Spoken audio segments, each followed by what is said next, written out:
ஐயா, இவ்வரங்கம் ஒளி பெறுகின்றது. நாங்கள் உணர்கின்றோம். வாருங்கள் ஐயா, வருக வருக, அனைவரும் வருக, அருளாசி பெற்று உயிரே. ஓம் ஓம் ஜோதியே, ஜோதியே, ஓம் ஜோதியே, ஓம் அருள் ஜோதியே, ஓம் ஓம் ஜோதியே, ஓம் அருள் ஜோதியே, ஓம் ஓம் ஓம் ஜோதியே, ஓம் அருள் ஜோதியே.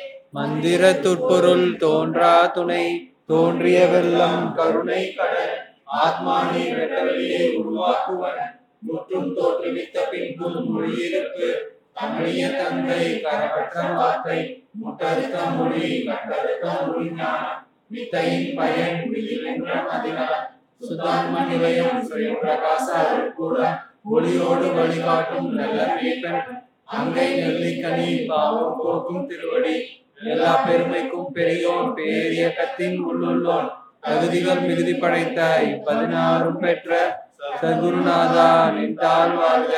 என் கண்களில் நின் காட்சி, என் நெஞ்சினில் உன்னுடைய உருவம், நான் என் மனதிற்குள் உன்னை எண்ணி உன்னோடு பேசிக் கொண்டிருக்கிறேன். குருவின் பெருமைகள் சொல்ல போமா, குரு வாழ்க, குருநாதன் வாழ்க, குருவே துணை. ஓம் ஓம் ஓம்.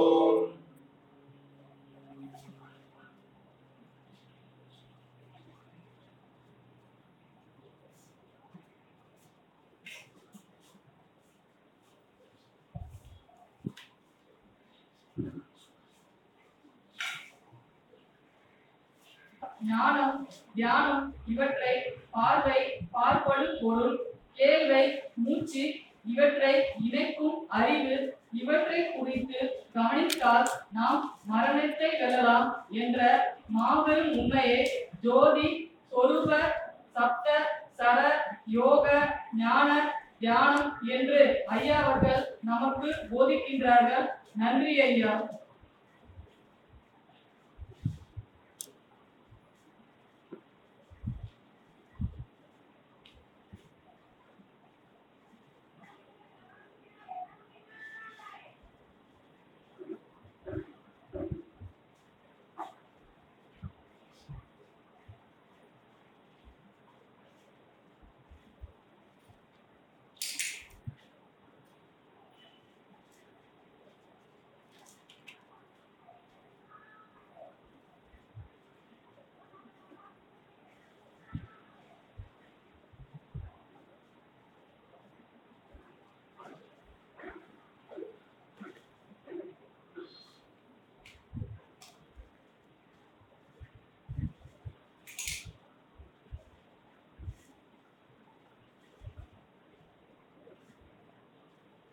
ஊன் பெரும் உயிர் என்று இந்த உடலை குறித்து சித்தர்கள் சொல்கிறார்கள்.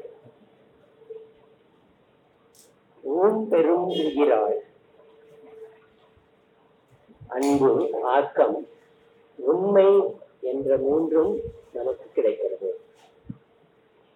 இந்த மூன்றுமே வான் தரும் கற்பகத்தால் கிடைக்கிறது என்று சித்தர்கள் அறிந்து சொன்னார்கள்.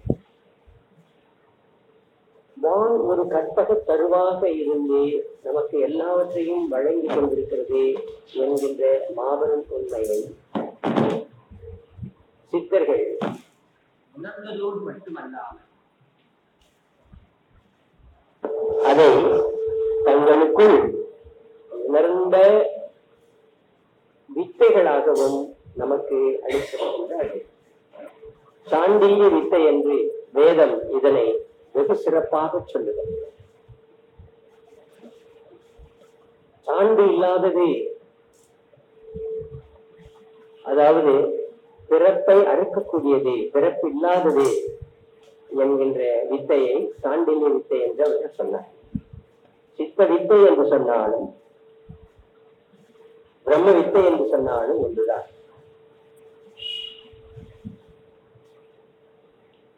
இந்த பிரம்ம வித்தைகளை ஐயா அவர்கள் நெடுங்காலம் உணர்ந்தறிய பாடுபட்டிருக்கின்றேன். இன்றும் அதற்கான ஆயத்தங்களும் பயிற்சிகளும் மேற்கொண்ட வண்ணமாகவே இருக்கின்றன. ஆதி சராவணி பாபா தன் தாடையிலே இருந்த கேன்சர் போன்ற ஒரு நோயை 6 மாதங்களுக்குள் வெறுமனே கான்சென்ட்ரேஷன் என்று சொல்லக்கூடிய அந்த பயிற்சியினால் மட்டுமே அவர் அதை தீர்த்து கொண்டதாக நான் அறிகின்ற போது எனக்குள் ஒரு மாபெரும் எழுச்சி உண்டாகுது. அப்படியானால் உங்களுக்குள்ளேயே எல்லா மருந்துகளும் இருக்க அந்த மருந்தை ஏன் நாம் கண்டுபிடிக்க முடியாது? அப்ப சித்த மருந்து அது. சித்தம் என்பது மனம் கடந்த புத்தி கடந்த ஒரு தெளிவாகும். இந்த தெளிவு இன்மையால் தான் நாம் பதறுகிறோம், பதட்டப்படுகிறோம், பயந்து சாப்பிடுறோம். இந்த பயத்தில் மரண பயம் என்பதுதான் மிகவும் மோசமான ஒரு பயம். இந்த பயம் மட்டும் வந்துவிட்டால் தங்களை எல்லோருமே இழந்து விடுகிறார்கள். நிர்பயம் என்று சொல்லக்கூடிய அற்புதத்தை இந்த சபையில் நான் நெடுங்காலம் எடுத்து வைத்து வந்திருக்கின்றேன்.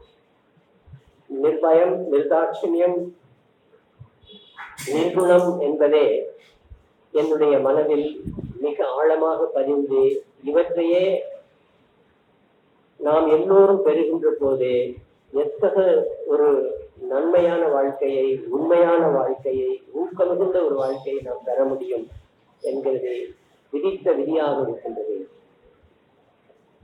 அந்த விதித்த விதிகள் எல்லாம் ஊன்பெரும் உயிர் என்று ஏன் சொன்னார்கள்? ஊன் என்றால் உடல் என்று நாம் பொருள் கொள்ளுகின்றோம்.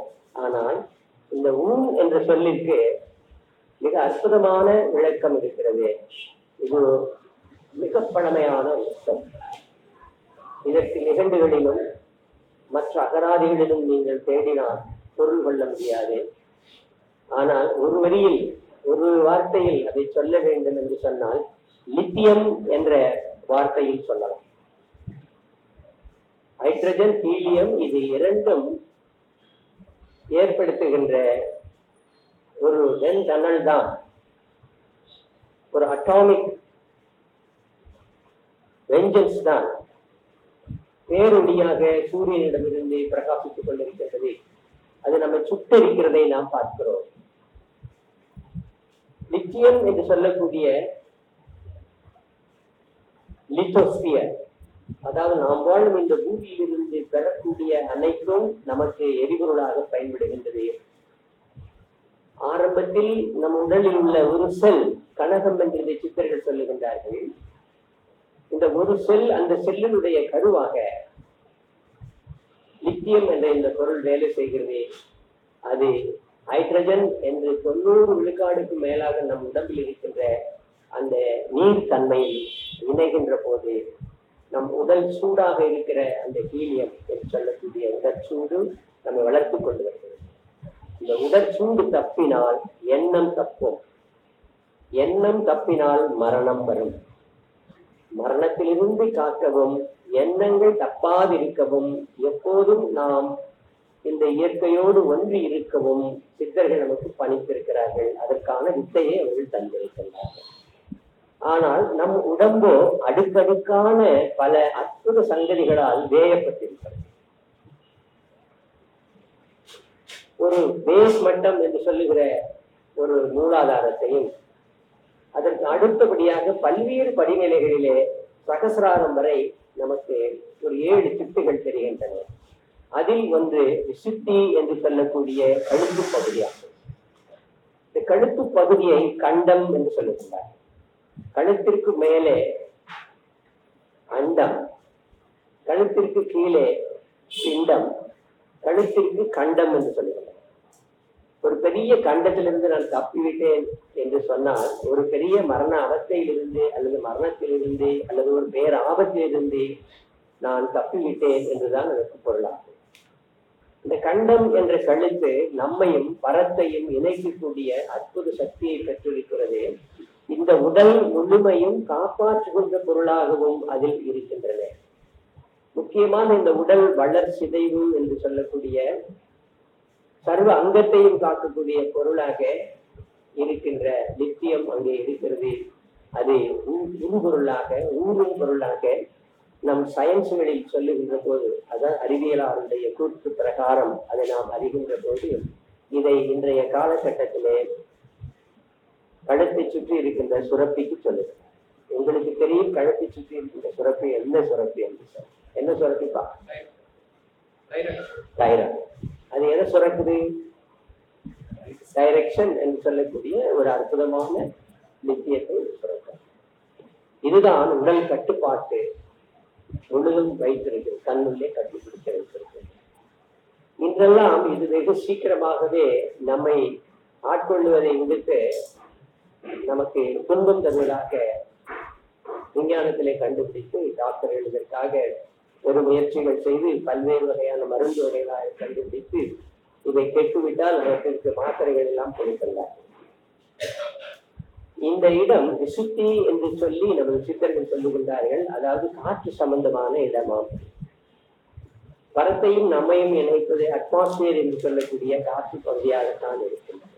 இந்த காற்று பகுதியை தாண்டி ஒளி பகுதி ஒன்று இருக்கிறது, ஓசான் படலம் என்று அதை சொல்லுகிறார். இந்த காற்று ஒளியும் தாண்டினால் நாம் ஈத்தர் என்று சொல்லக்கூடிய வெட்ட வெளிக்கு செல்கின்றோம். நம்மையும் பரத்தையும் இணைக்கின்ற போது நாம் உயிர் வாழ்ந்து கொண்டிருக்கின்றோம். நமக்கும் பரத்திற்கும் உள்ள தொடர்பு அற்று போனால் நமது உயிர் பிரிந்து விடுகிறது. இந்த தொடர்புகள் சரியில்லாமல் இருந்தால் மன முதலிய நோய்கள் வருகின்றன. இந்த தொடர்புகள் விட்டும் தொட்டும் இருந்தால் நோய் முதலிய தொந்தரவுகள் வருகின்றன. இவற்றிலிருந்து நாம் விடுபட வேண்டும் என்று சொன்னால் இந்த விசுத்தி என்று சொல்லக்கூடிய இந்த பகுதியை நாம் மிகவும் கவனமாக பார்த்துக் கொள்ள வேண்டும். இதற்காகத்தான் இங்கே ஐயா அவர்கள் தெரிந்த நாளிலிருந்து சித்தர் பானம் என்று சொல்லக்கூடிய ஒரு பொருளை தருகிறார். இந்த சித்தர் பானம் என்பது மிக அற்புதமான ஒரு பொருள்.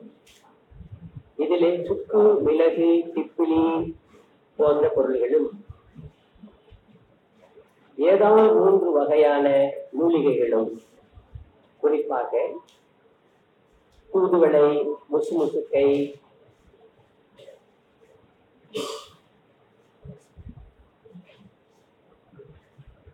இது போன்ற பொருட்களை, மூலிகை பொருட்களை அதில் சேர்த்து உங்களுக்கு பானமாக தருகின்றார்.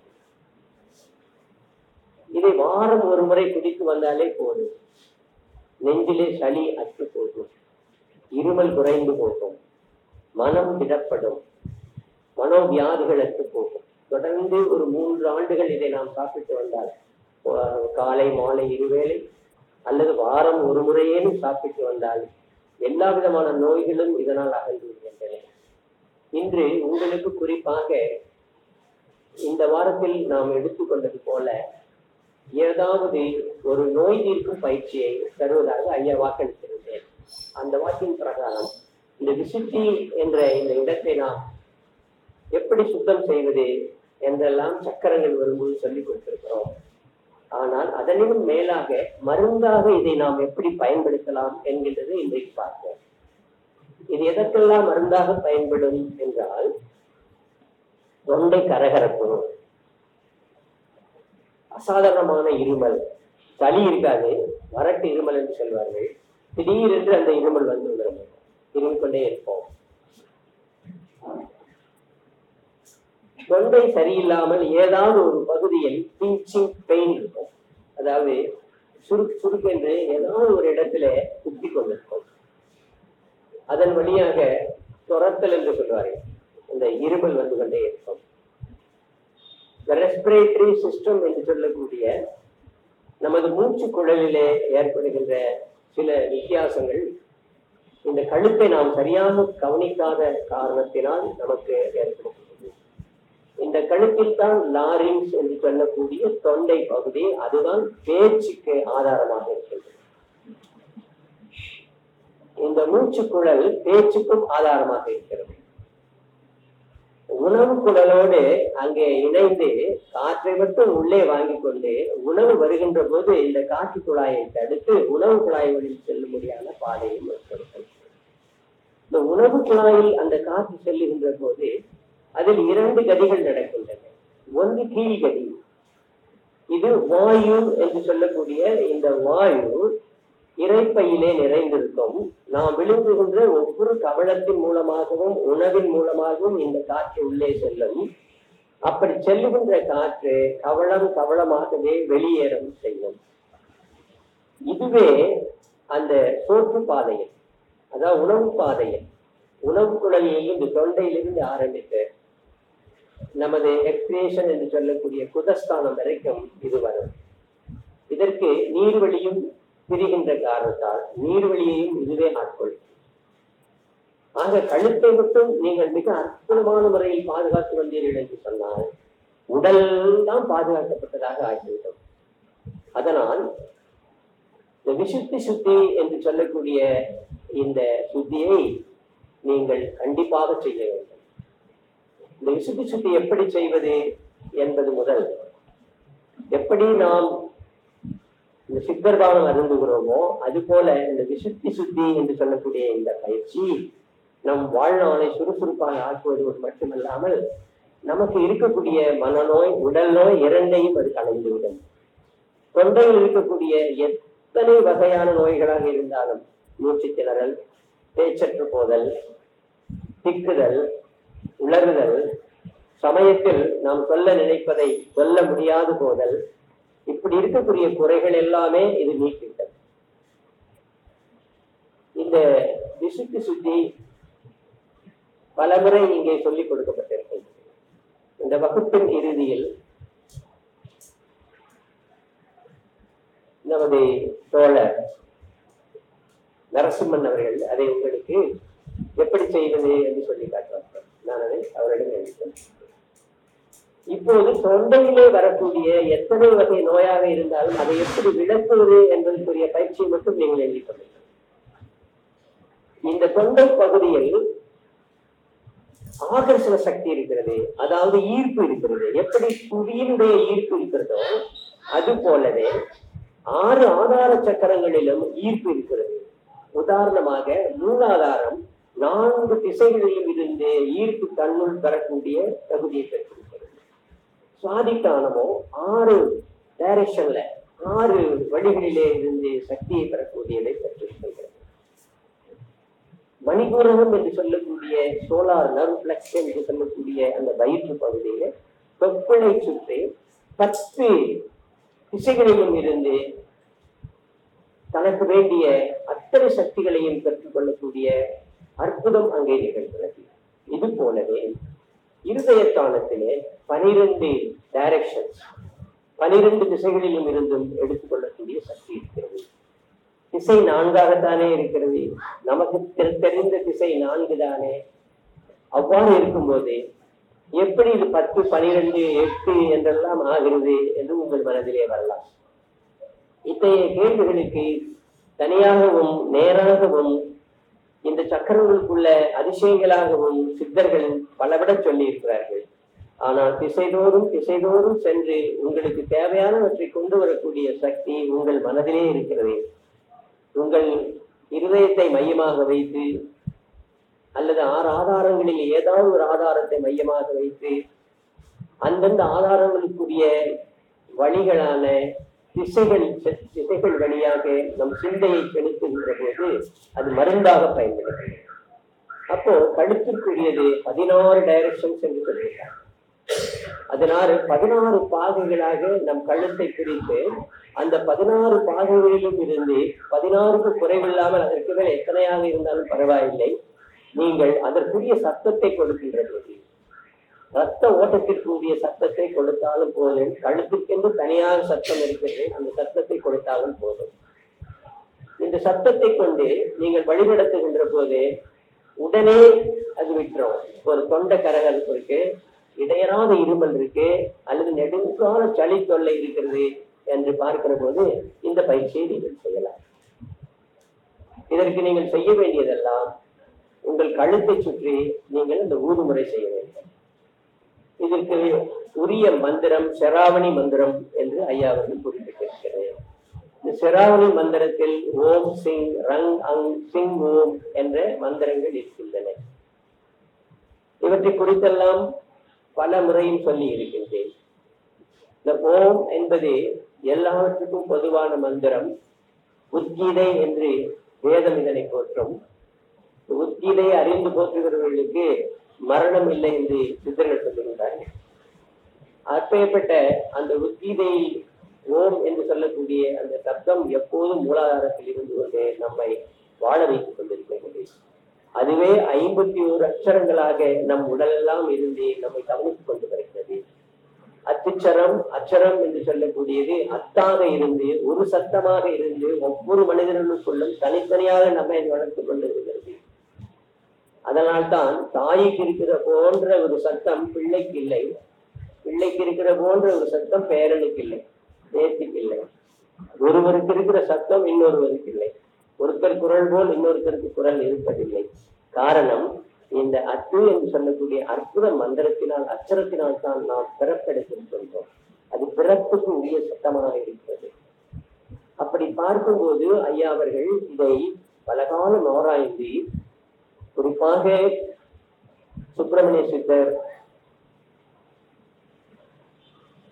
கமலமுனி, மச்சமுனி, கட்டநாதர் போன்ற அற்புத சித்தர்களுடைய பாடல்களுக்குள்ளே செல்லுகின்ற போது, போகர் அகத்தியர் என்று தேடுகின்ற போது, இந்த 51 அச்சரங்களினுடைய அற்புதங்களை நான் கண்டேன். அதுக்கு அப்பாற்பட்டு ஐயாவும் என்னுடன் ஆராய்ந்து பார்த்ததும் மிக மிக அதிகம் என்றே சொல்ல வேண்டும்.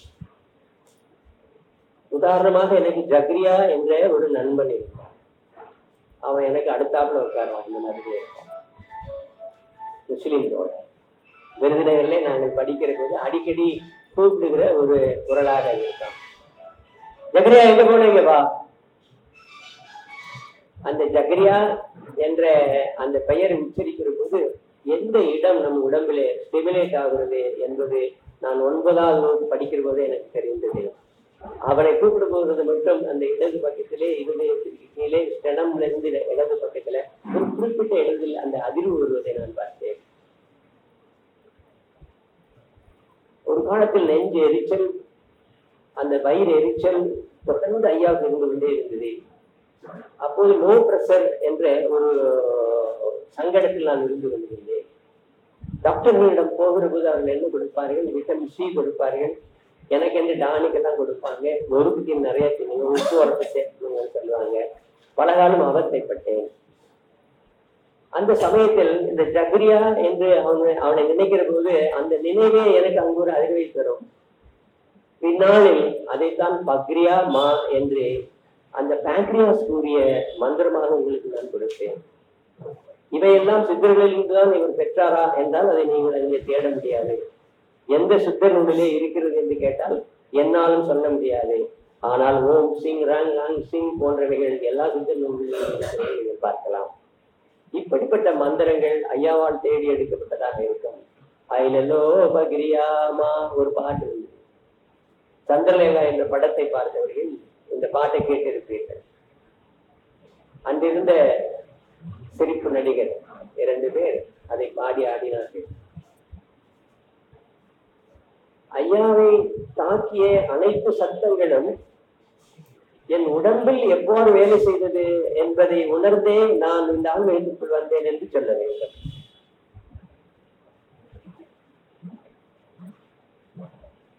முருகா என்றழைக்கவா, முத்துக்குமரா என்றழைக்கவா, அந்த அன்போடும் அன்போடும் ஒரு பாசத்தோடும் அவர்கள் பாடுகின்ற அந்த பாட்டை கேட்கிற போது ஐயாவுக்கு 2 கண்களில் தாரையாக கொண்டது. சில சமயங்கள் வகுப்பில் அழுது கொண்டிருப்பேன். பக்கத்துல ஜக்கரியா கேட்பாரு, ஏன்டா நீ இடையில அழுத அப்படின்னு சொல்லிட்டு. நான் வரும்போது இந்த பாட்டை கேட்டேன்டா, அந்த பாட்டை நான் வகுப்புல இருக்கும்போது நினைச்சிட்டேன்ப்பா, அப்படி நினைச்சதுனால எனக்கு அழுக வந்துருச்சுப்பா சொல்ல. இப்படியே ஒரு பைத்தியக்காரன் இருக்கான் என்று சொல்லி என் நண்பன் சிரிப்பான். இப்போது நினைத்தாலும் இது போல என்னை உருக வைத்த பாடல்களிலே வந்த வரிகளிலே இருந்த சொற்கள் எப்படி என் இதயத்தை துளைத்தது போல ஒவ்வொரு அங்கத்திலையும் அது இருந்து வேலை செய்து என்று பார்க்கின்ற போது அங்கமெல்லாம் நொந்து பெற்ற என் தாயினுடைய எண்ணம் மட்டும்தான் எனக்கு வரும். என் தாய் தான் எனக்கு மிக அதிகமான அன்பையும் பாசத்தையும் ஊட்டியவர். என் அன்னைக்கு அடுத்தபடியாக நான் தமிழன்னையை பார்த்தேன். தமிழன்னையில் அவளது இலக்கியங்களில் அந்த தமிழ் கூறும் நல்லுலகத்துக்குள் புகுந்து விட்டோம் என்று சொன்னால் நாம் வெளியே வர முடியாது. அத்தனை அழுதிருக்கிறேன், அத்தனை சிரித்திருக்கிறேன், அத்தனை சிந்தனை வயப்பட்டிருக்கின்றேன். நான் உங்களிடம் சொல்வதற்கு மிகவும் நான் தைரியம் மட்டுமல்ல, ஆனந்தப்படுகிறேன். ஏனென்றால் என்னோடு பகிர்ந்து கொள்வதற்கு இதயங்கள் இருக்கின்றனவே என்று நான் கருதுகின்ற போது அன்னைக்குத்தான் நான் என்னுடைய மனமார்ந்த நன்றியை தெரிவித்துக் கொண்டேன். அந்த நன்றியின் வாயிலாக நான் கண்ட அற்புதங்களிலும் உண்மைகளிலும் இன்று உங்களுக்கு தொண்டை சம்பந்தமான எந்த நோயும் வரக்கூடாது என்பதற்கான பயிற்சியை இப்போது நான் உங்களுக்கு சொல்ல கடமைப்பட்டிருக்கிறேன். அந்த படத்துல நான் வரைஞ்சு காட்டுறேன், நீங்களும் வரைஞ்சுக்கோங்க. அதுக்கப்புறம் சொல்லுவேன், எனக்கு கையில கொடுங்க.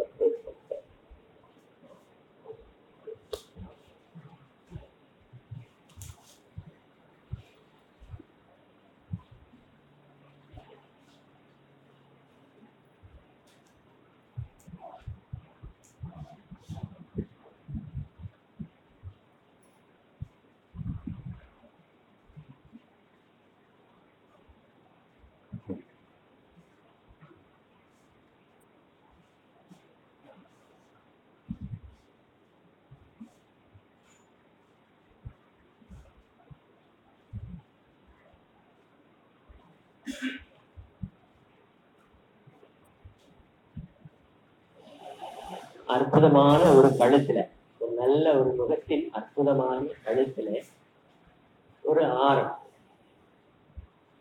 முத்துக்களாலான ஒரு ஆரம். இதில் குறைந்தது 14, 16, கூடியது 54 வரை இருக்கலாம்.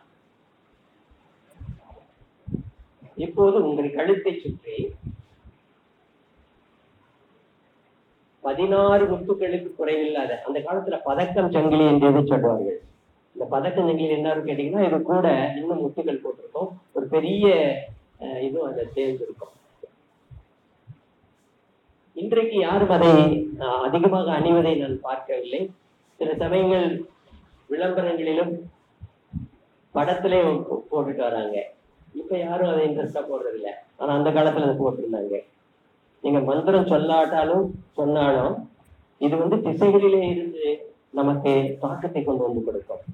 கையிலே போடுகிற வளையல்களில் இருந்து காதிலே போடுகின்ற அணிகள் வரைக்கும் ஒவ்வொரு அணிகலனுமே நம்மை காப்பாற்றுவதற்காக சித்தர்கள் கணித்து நமக்கு அவர்களை கொடுத்திருக்கிறார்.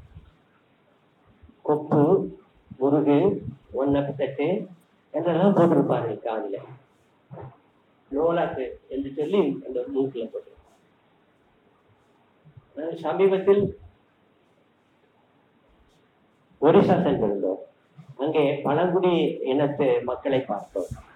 அவர்கள் 3 வளையங்கள் போட்டிருந்தார்கள். அதாவது அந்த லோலாக்கு என்று சொல்லக்கூடிய காதுல போடுறது மாதிரி அந்த மூக்கு அந்த தண்டிலை நீங்கள் எல்லாம் எப்படி மூக்கத்தை போட்டிருக்கிறீர்களோ அது போல 2 அந்த பகுதிகளிலுமே ஆக மொத்தம் 3 வளையங்களை போட்டிருந்தேன்.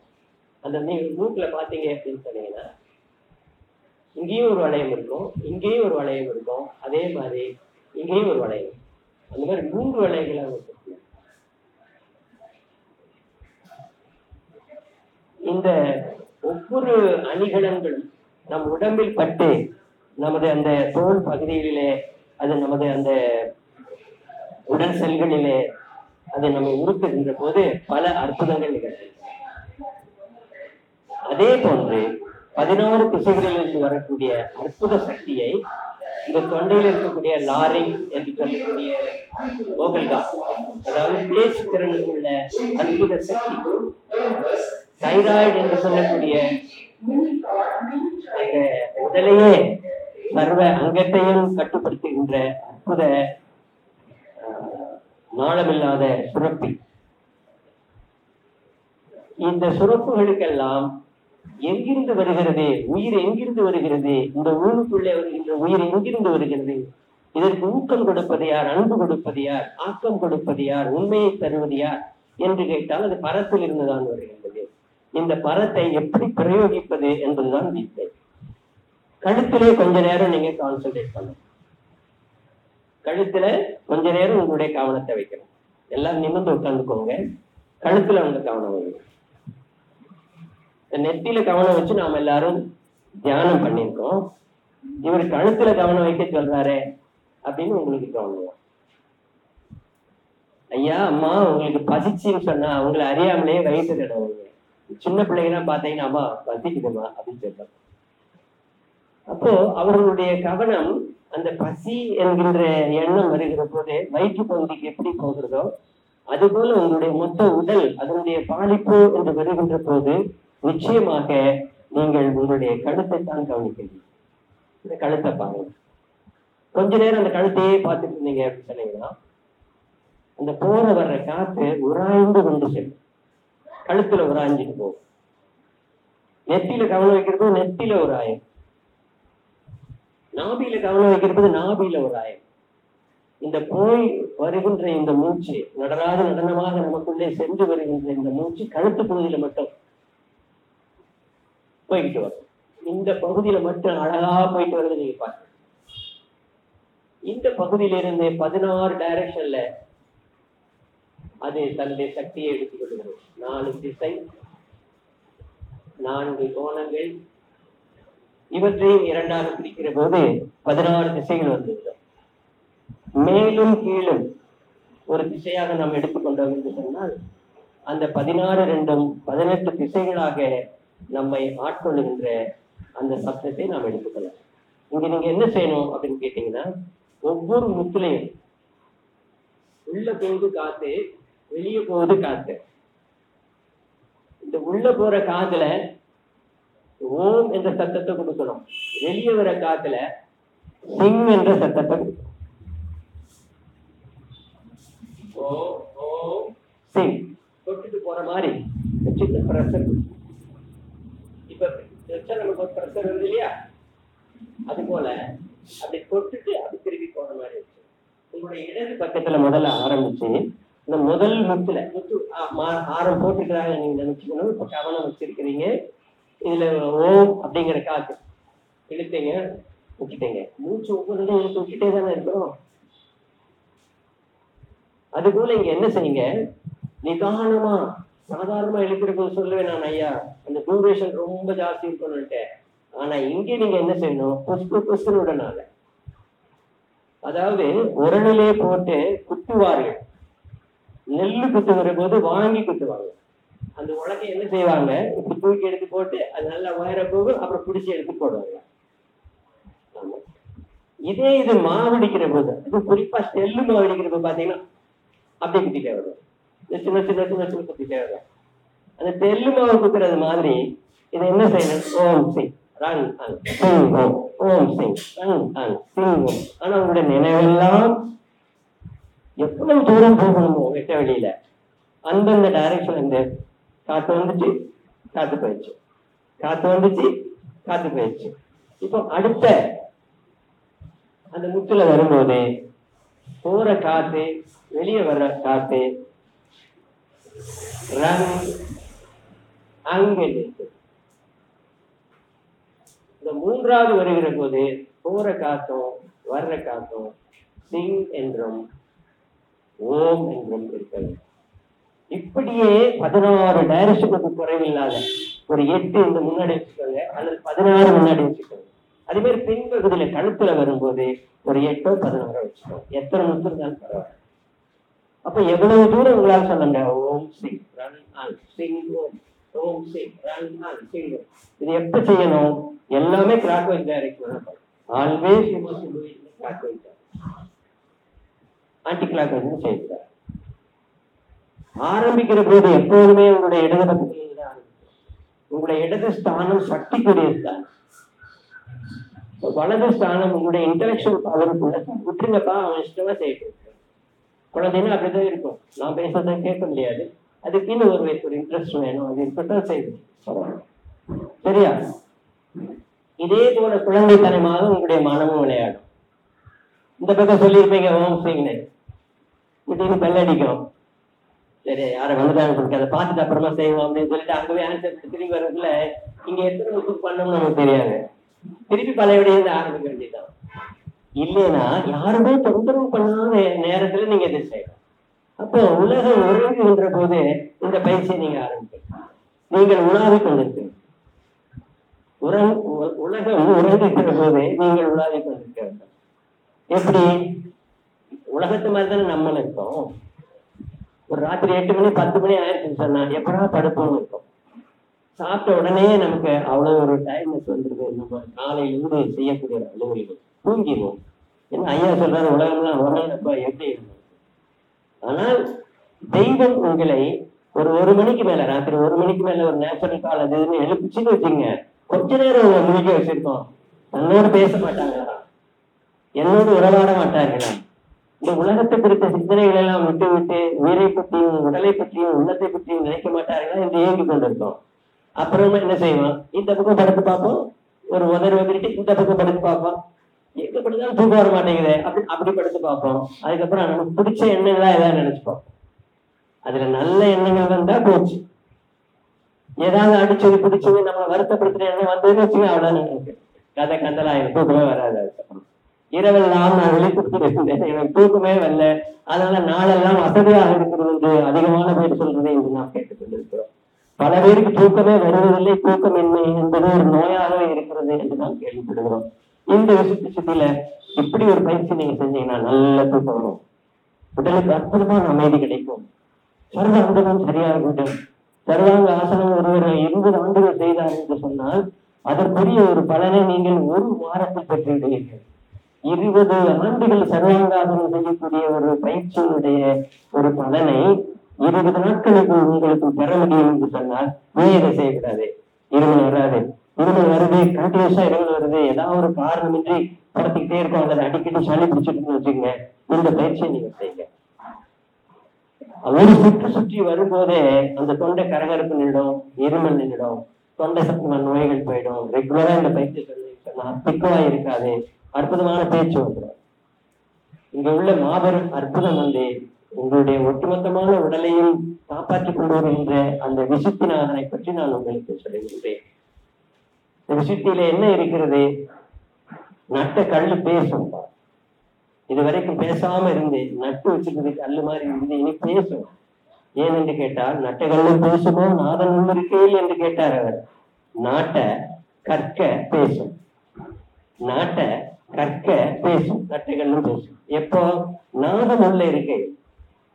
இந்த வகையான பயிற்சியை நாதன் உள்ளிருப்பு, அதாவது இருப்பு உணர்வு என்று stimulation. You are stimulating yourself. Your body, cell body, your cell body are dancing there. நீங்க இந்த பயிற்சி செய்யற போது உங்க உடம்புக்குள்ள உணர்வு வந்துருச்சுன்னு வச்சுக்கோங்க, நீங்கள் மேன்மை அடைந்து விட்டீர்கள் என்று. முதல்ல ஊதுறப்பதே உடம்புல எப்படி ஒரு உணர்வு வந்துடும். ஏனென்றால் பரத்தோடு நீங்க செய்கிறீங்க. பரத்தோடு உங்களுடைய மனம் கலக்குகின்ற போது அம்மாவை கட்டி பிடித்த ஒரு அற்புத உணர்வு அந்த குழந்தைக்கு வந்துவிடும். பெற்றும் பிரிந்த கன்றானது எப்படி அம்மா என்ற ஒரு சத்தத்தை கேட்ட உடனே இந்த துள்ளி குதித்து ஓடி போய் அந்த பசுவோடு வெற்றி கொள்ளுகின்ற இந்த கன்று, அப்போது எப்படிப்பட்ட ஒரு உணர்வு இரண்டுக்கும் வருமோ அது போல பரத்தோடு நீங்கள் உங்களுடைய மனம் ஊட்டுகிற போது அப்படிப்பட்ட ஒரு உணர்வு ஓம் சிங் என்று சொல்லுகிற போது உடம்பெல்லாம் கொள்ளாச்சு. அப்போ 16 முறையோ அல்லது 30 முறையோ நீங்கள் சொல்லிக் கொண்டு வருகின்ற போது எத்தனை முறை உங்கள் உடம்பு புல்லரிச்சு புல்லரிச்சு புல்லரிச்சு அந்த ஒரு அற்புதத்தை நிறைய செய்து பாருங்கள். தியானங்களிலேயே மிக ஒப்பற்ற தியானம் இந்த தியானம். ஒவ்வொரு சக்கரங்களிலும் ஒவ்வொரு ஆதாரங்களிலும் இதை நீங்கள் உங்களுடைய சிந்தையை செலுத்துகிற போது இத்தகைய வித்தியாசமான பலன்கள் இருக்கின்றன. ஒவ்வொரு பலனையும் நாம் ஒவ்வொரு வாரமும் பார்ப்போம். குறைந்தது இந்த 6 ஆதாரங்களிலும் இருக்கிற பலனை நாம் தெரிந்து கொண்டிருந்தோம் என்று சொன்னால் அதிலுள்ள அற்புதமே சிறப்பாக இருக்கும். ஒன்று அற்புதமான இந்த ஒன்று, நாம் உச்சியிலிருந்து கீழே இறங்கி வரவில்லை. ஐயா உங்களுக்கு அண்டத்தையும் சொல்லவில்லை, பிண்டத்தையும் சொல்லவில்லை, கண்டத்திலிருந்து ஆரம்பித்திருக்கிறேன். அடுத்த வாரம் வருகின்ற போது அப்படி மெல்ல பிண்டத்தின் வழியாக இறங்கி வருவோம். ஒவ்வொரு ஆதாரமாக பார்த்து வருவோம். நம் வாழ்க்கையில எந்த குறை இருந்தாலும் அதை நாம் போக்குவோம். ஓம் சக்தி பராசக்தி இப்போது நிறைவு செய்வோம்.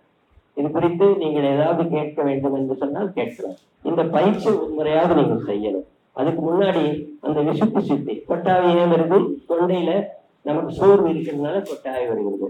இந்த விசுத்தி சித்தியை நீங்க செஞ்சீங்கன்னா கொட்டாவியெல்லாம் பறந்து வருது. ஏனென்றால் தேவையான ஆக்சிஜன் நம்ம உடம்புக்கு வந்துடும். வந்த உடனே சுறுசுறுப்பாயிடும். ஆமா, மிகுந்த கவலைகள் இருக்கிற போது நாம் கேட்கின்ற கேள்விகளுக்கு பதில் கிடைக்காதது. ஏன் எனக்கு மட்டும் இப்படி, எங்க குடும்பத்துக்கு ஏன் இத்தனையா ஒரு கஷ்டம் வருது, நாங்க ஏன் இவ்வளவு கஷ்டப்படுறோம், இப்படி எல்லாம் நினைச்சு நினைச்சு அந்த கேள்விக்கு பதில் கிடைக்கும்னு வச்சுக்கோங்க, கொட்டாவிதான் வரும். ஏனென்றால் அந்த நம் மனம் சோர்ந்து போயிட்டு, மனதை நாம் எப்போதும் உற்சாகமாக வைத்துக் கொள்ள வேண்டும். இதுவரை நடந்ததெல்லாம் இறைவன் செயல் என்று மறந்து விட வேண்டும். நமக்கு மிகுந்த துன்பம் கொடுத்ததாக செயல்கள் இருந்தது என்று சொன்னால், think it as a nightmare, get it away from your mind.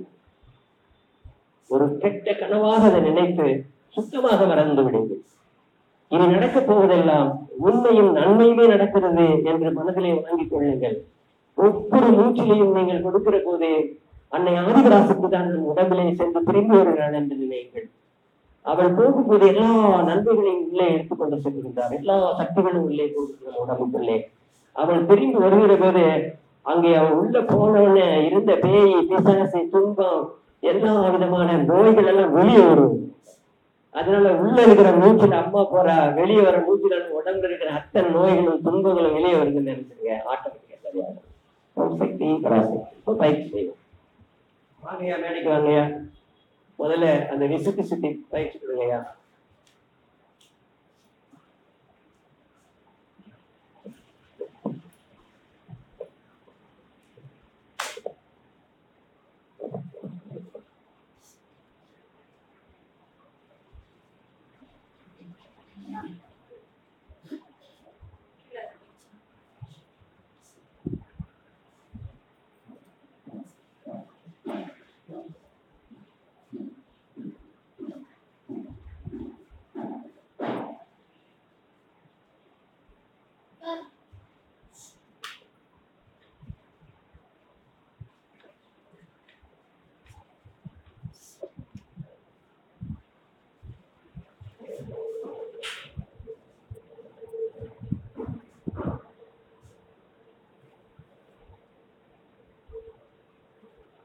சுத்தி சுத்தி வந்து வஜ்ராசனத்துல சேர்ந்து ரொம்ப நல்லது.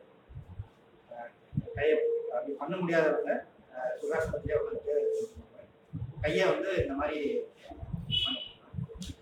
பண்ணிட்டு இடுப்புக்கு கிட்ட வந்து பின்னாடி ஒரு லாக் மாதிரி இருக்கும், கொண்ட மாதிரி இருக்கும். இந்த இடத்துல கையை நல்லா அழுத்திக்கோங்க. அழுத்திட்டு தோலை நிறுத்திட்டு அந்த விழா எலும்பினுடைய அடிப்பகுதி இந்த விரலை வச்சு அதெல்லாம் அழுத்தி இப்படி வச்சு ஊனி இந்த ஹிப்ல பாத்தீங்கன்னா அந்த விழாவும் இடுப்பும் சேர்ற இடத்துல ஒரு உடக்கு பகுதி அதுல அழுத்திட்டு கழுத்தை வந்து மேல பாத்துக்கோங்க. எவ்வளவு கழுவு பேரலா பார்க்க முடியுமோ மரத்தை நோக்கி பார்க்கணும். இந்த விழித்த கண்கள் இரண்டையும் மேல எவ்வளவு தூரம் செலுத்த முடியுமோ சிந்தையா அந்த மாதிரி எத்தி போட்ட கவனத்தை வச்சுக்கோங்க. இப்போ அப்படியே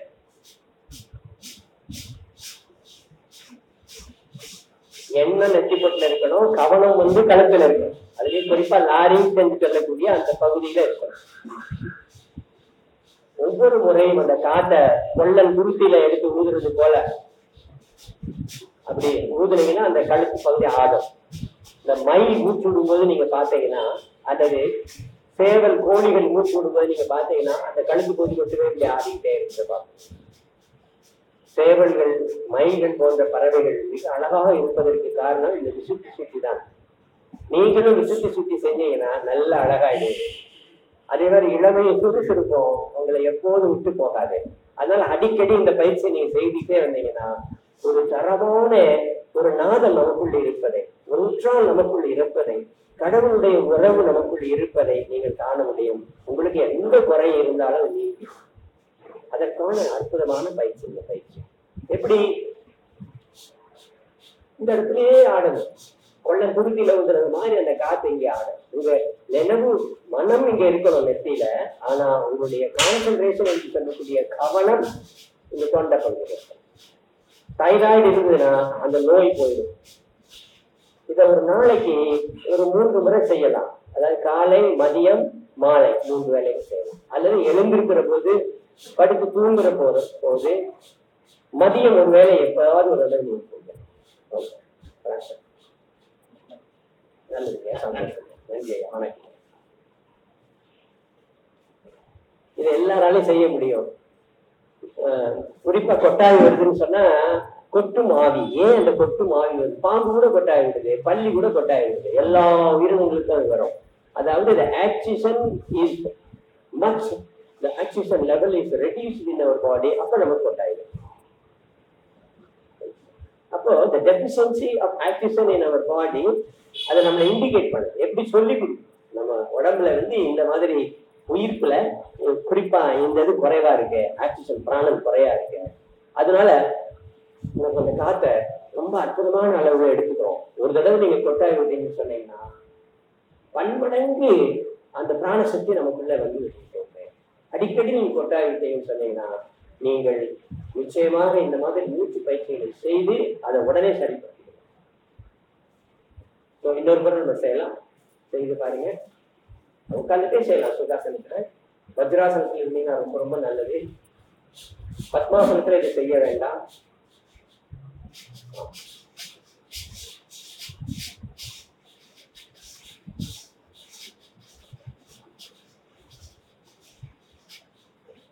இந்த கீழ்கதி மேல்கதியால் அவத்தைப்படுகிறவர்களுக்கும் இந்த பயிற்சி சரியாகும். அது என்ன கீழ்கதி மேல்கதி அவத்த? கதி என்று சொன்னால் மூச்சினுடைய பரிவு. மூச்சு பறிதல் என்று சொன்னால் அந்த மூச்சு காற்று எப்படி நம்ம உள்ள போகுது. இப்போ நம்ம ஏப்பம் விட்டா, ஒட்டாவி விட்டா, இதை நம்ம காற்று மேல்கதியா மேல பரவுது. இதுவே நம்ம அனுஸ் வழியா நம்ம விட்டோம் சொன்னீங்கன்னா கீழ்கதியாக அது கீழே போகுது.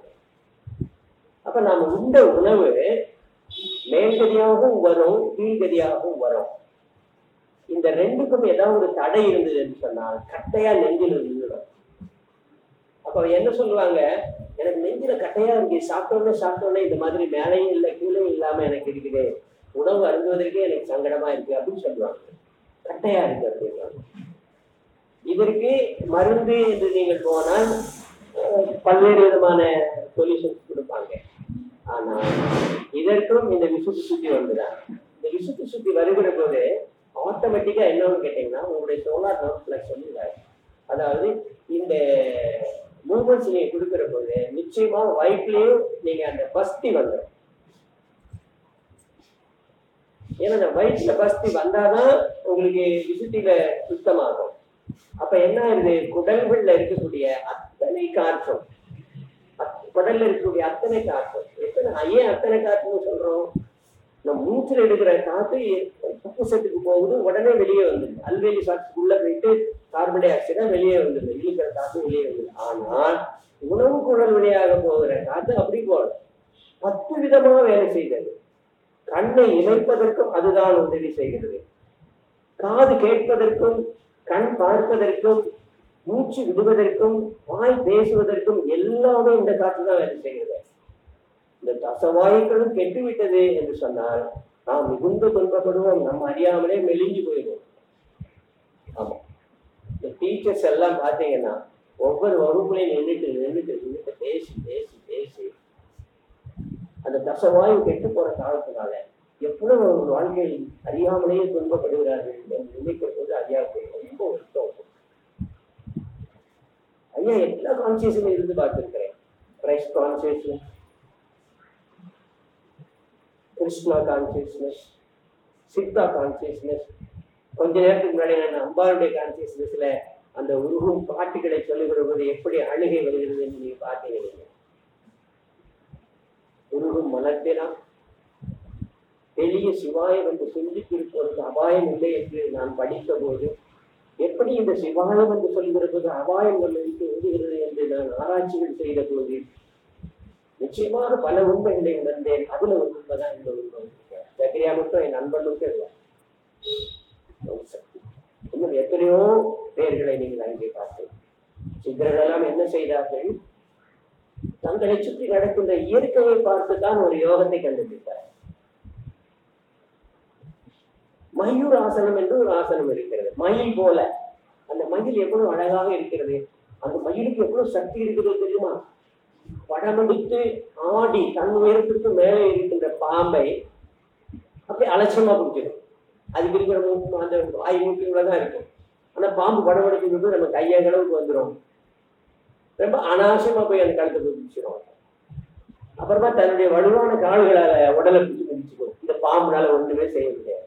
அது ஒரு பாம்போடு சண்டை போடக்கூடிய அத்தனை வலு அந்த மயிலுக்கு இருக்கிறது. ஒரு சாதாரண பறவை தான் எவ்வளவு அழகாக இருக்கிறது, சோகத்தை ஆடுகிற போது எவ்வளவு அற்புதமாக இருக்கிறது. அப்போ அத்தனை ஆனந்தமும் மனிதனுக்குள் ஏன் வரவில்லை என்று பார்க்கிற போது எல்லாருக்குள்ளேயும் இறைவன் நமக்கு ஆனந்தத்தை தான் படைத்திருக்கின்றார். அந்த ஆனந்தத்தை விரும்பித்தான் இந்த உலகத்தை அன்னை படைத்திருக்கின்றார். அதை சித்தர்கள் எட்டர்னல் பிளிஸ் என்று சொல்லி பேரானந்தத்துக்குள்ளே அதை செலுத்தினார். இந்த பேரானந்தத்துக்குரிய வழி இங்கே இருக்கிறது. அதனால இன்று முதல் சித்தர் பானம் சாப்பிடுறது தொடர்ந்து சாப்பிடுவாங்க. செய்ய முடியாதவங்களை நான் இங்க ரிக்வஸ்ட் பண்றேன், இங்கேயே செய்யட்டும். ஆனா வியாபாரம் ஆகிறாரு. திருப்பதிக்கு போனா லட்டு வாங்கலாம், பழனிக்கு போனா பஞ்சாமிர்தம் வாங்கலாம். இப்படி கோயில்களை பற்றி நினைக்கிறது என்ன வாங்கலாம் என்ற வியாபாரம் உங்களுக்கு வருகிறது. வாங்காம திருப்பி வந்து அவங்க விட மாட்டாங்க. ஏன்னா குருகுடி போனீங்க லட்டை பண்ணாரு கேட்பாங்க. அதுபோல நாளைக்கு நீங்க சித்தர்கிட்ட போனீங்கல்ல, என்ன நடந்திருக்கீங்க அப்படின்னு கேட்டீங்கன்னா இந்த கசப்பான கசாயம் அதுதான் உங்களுக்கு மருந்துன்னு சொல்லுங்க. யாரும் விரும்பி அதை எடுத்துக்கொள்கிறார்களோ உண்மையில் அந்த ஒன்றிலேயே எல்லா மருந்து இருக்கு. சுக்கு மிளகு திப்பிலிக்கு மேல உள்ள மருந்துகளே எதுவும் இல்லை, அத்தனையும் அது சேர்ந்து இருக்கிறேன். வெறும் விசுத்திக்கு மட்டும் அதுல இல்லை, உடல்ல என்ன நோய் இருந்தாலும் அது போக்குறதுக்கான அத்தனை அதுல இருக்கு. இதை விட்ட நம்மிடையே வாழ்ந்த ஒருவர் எனக்கு தெரிந்து 10-12 ஆண்டுகள் உணவு இல்லாம இருந்தார். இந்த நேரத்துல நான் தொப்பித்ததா நினைச்சு பார்க்கிறேன், நம்மளோட எப்படி இருந்தார். ஆரம்ப காலத்துல இங்க நடக்கிற அன்னதானத்துல சாப்பிடுவார். அதுக்கப்புறம் ஒரு நாள் திடீர்னு சொன்னாரு, செல்வம் நான் சாப்பிடுறதுல செல்வம் விட்டுட்டேன் செல்வம் அப்படின்ட்டேன். நான் வற்புறுத்தி அட்லீஸ்ட் நீங்க கொஞ்சம் போல பாயசம் இல்லைன்னா ஒரு அப்பளமாவது நீங்க சாப்பிடுங்க அப்படின்னு கொண்டு வந்து கொடுக்க சொன்னேன்.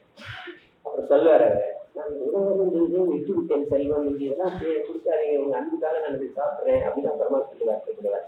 பின்னாடி நான் அது கூட சொல்றேன். பின்னாடி ஒரு வீட்டுக்கு ஒரு நல்ல விசேஷம் நடந்த போது அங்க வந்திருந்தார். இது நடந்தது சில ஆண்டுகளுக்கு பிறகு. அங்கு நான் ஒன்றுமே சொல்லவில்லை. ஒரு பாயசம் கொடுங்க அப்பளம் யாரும் வந்து கொடுக்க வந்தாங்களோ அவங்க கூட வற்புறுத்தி வேண்டாம்னு சொல்லியிருக்கேன். ஆனால் அவர் அருந்திய பானம் இந்த பானம்.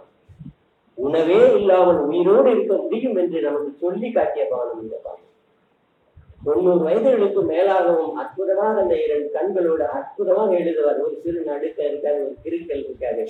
அந்த எழுத்து அப்படி இருக்கும், அந்த எழுத்து அச்சிட்டது போல இருக்கும். எங்கிருந்தாலும் பார்த்துவார் யார் வந்திருக்கா என்ன வந்திருக்கான்னு. அவருடைய நடையினுடைய வேகம் நீங்க ஓடுற மாதிரிதான் இருக்கும். நான் நினைச்சேன் நான் மட்டும் தான் ஓடுறேன், கொஞ்சம் அவரை விட குட்டையா இருக்கிறதுனால அப்படின்னு நினைச்சேன். ஒரு நாள் எங்க ப்ரொஃபஸர் ஐயா மாதிரி மணிவண்ணன் மாதிரி ஒருத்தர் என் கூட வந்தார். நாங்க இங்க இருந்து சால்விய அம்மா வீட்டுக்கு போறதுக்காக போறோம். அவரும் வீட்டுல வரல, ஆத்தா நடந்து வர. நானும் என்னுடைய உடனுக்க நண்பர்களும் ஓடுற மாதிரிதான் இருந்தது. அவ்வளவே இங்க வரைக்கும் அவங்க வரைக்கும் பறந்து போறாங்க. ஆக அத்தனை வலிமையும் இந்த ஒரு சித்தர் பானத்துல இருக்கு அப்படிங்கிற போது இதையே நம்ம இன்ட்ரோடியூஸ் பண்ணக்கூடாது அப்படின்னு சொல்லிட்டு அவருடைய கைட் பெர்மிஷன் வாங்கிட்டு அவர் கொடுத்த அந்த கலவையோடு சில கலவைகளை ஐயா சேர்த்து தரிசனாங்க, நீ இன்னும் என்ன இங்க சுத்தி போட்டு வச்சிருக்கோமோ அதுல இருந்து நீங்க எடுத்து செய்யுங்க, கிடைக்கலன்னா கடையில வாங்கிக்கோங்க. இப்போ அதெல்லாம் கிடைக்குது, எல்லா கடைகளுமே கிடைக்குது. விடாது சாப்பிட்டு வாங்க, எல்லாம் சரியாது. நல்லது. இப்போது உண்மையான சத்தங்களுக்குள்ள வரும். இது வரைக்கும் ஐயா அறிவியெல்லாம் கேட்டுட்டு இருந்துட்டீங்க. இப்ப கேள்வி கேளுங்க, நான் பதில் சொல்றேன். அல்லது நான் கேள்வி கேட்கிறேன், நீங்க பதில் சொல்லலாம். அதுக்கப்புறம் அனுபவத்தை anything you want to ask, ask. Any question? No.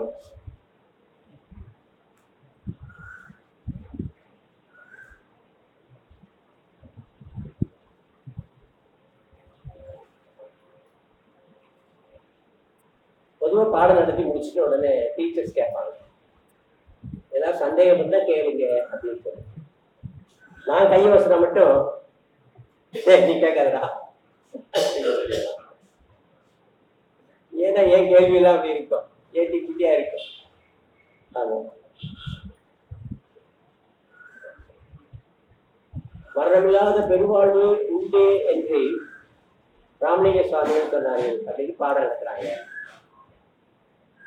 ஐயா ஐயா கேட்டேன்னா அப்படி யாராவது இருக்காங்களா காட்டுங்க. இது எல்லாருக்கும் ஏற்படுறதா? ஆனா அந்த சின்ன வயசுல நம்ம கேட்கறதுக்கு தோணாது, கேட்போம். அவங்க ஏதாவது சொன்னாங்கன்னா இதெல்லாம் கதை டீச்சர் நானும் கேட்டுட்டேன்.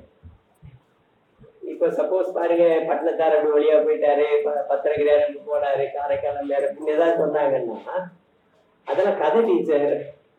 நேரடியா யார் பார்த்தா ஒருத்தர் பாட்டுக்கே போயிட்டு. ஆனால் என்னையே அந்த மாதிரி கேள்விகள் கேட்க வரும்போது நான் பட்ட அவஸ்தை எனக்கு தான் தெரியும். அதுக்கப்புறம் தான் வந்து கேள்வியை கேட்கக்கூடாது. ஆமா, என்னை பார்த்து வந்த ஒரு காலேஜ் ஸ்டூடெண்ட், ஐயா பண்ணி கடவுளை பார்த்துருக்கீங்களா? பெரிய அறிஞர்களும் கேட்டார்கள். அது மாதிரி கல்லூரி மாணவர்களும் ஐயா கேட்டாங்க.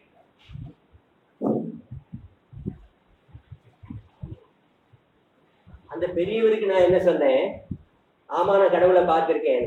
அடுத்த கேள்வி கேட்டாரு, எங்க பார்த்தீங்க, எப்படி பார்த்தீங்க? இங்கேயே, இப்போதே, இப்படியே. கேட்டுக்கொண்டிருக்கிறவரும் அவராக நான் பார்க்கிறேன், பதில் சொல்கிறவரும் அவராகவே இருக்க நான் பார்க்கிறேன். நீக்கமர நிறைந்திருக்கும் கடவுள் எங்கில்லை, எல்லா இடத்திலும் அவர் தான் இருக்கிறார், அவரை தவிர நான் வேற யாரையும் பார்க்கல அப்படின்னு உடனே அவர் விட்டார். இந்த கேள்வி கேட்ட ஒரு சில வருஷங்களுக்கு பிறகு